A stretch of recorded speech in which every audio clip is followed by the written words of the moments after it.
do you feel about having dogs in the workplace? Do you like it? Do you bring your own dog to the workplace? Well, I recently had an experience, actually several experiences, with a certain home-based business where there's an elderly pit bull that resides. The cleaning people are terrified of the dog. There's a new employee and the dog reacts and barks and gets very upset when she comes in. And now this dog is so elderly and decrepit he can't move, but still in his more youthful days he did intimidate a lot of people, but it isn't because he's a bad dog. Rather, from my point of view, bad management.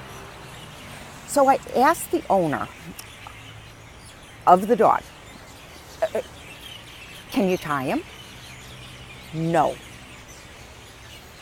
Let me continue that discussion with you since it was shut down with a dog owner. Now, here's the situation. The dog stays in the big main room where the home office is.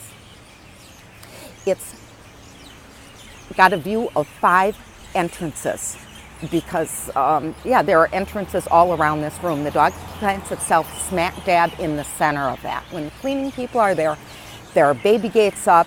The owner of the business is always saying, keep that door closed. It's the baby gate closed. Where are the cleaning people? Where's the dog? So instead of doing that, if the dog were tied in an out-of-the-way spot, out of the traffic pattern, the dog could actually relax, because right now in the center of the room, even though he's very elderly, those eyeballs are going. He's always doing surveillance. And that's not fair to him.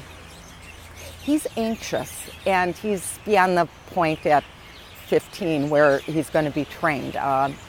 Just physically that isn't possible. Even though you can teach an old dog new tricks, you want to have a healthy dog. So this dog would be comforted by being in the workspace. I'm not saying he shouldn't be there. I'm saying, though, get him next to your desk. Get him in a corner away from where people are coming and going, so that when salespeople are actually talking on the phone, the customers aren't hearing barking. Sporadically, doesn't happen all the time, but when it does, I think that there's going to be a certain percentage with any workplace and a certain percentage of employees, most likely, who would prefer the dog to keep a lower profile, and I don't think that's too much to ask. Let's continue this conversation. I'm curious, do you bring your dog to the workplace? Do you frequent a business where the dog's in the workplace? And do you have stories of either model behavior or bad behavior? Until we speak, have a doggone great work week.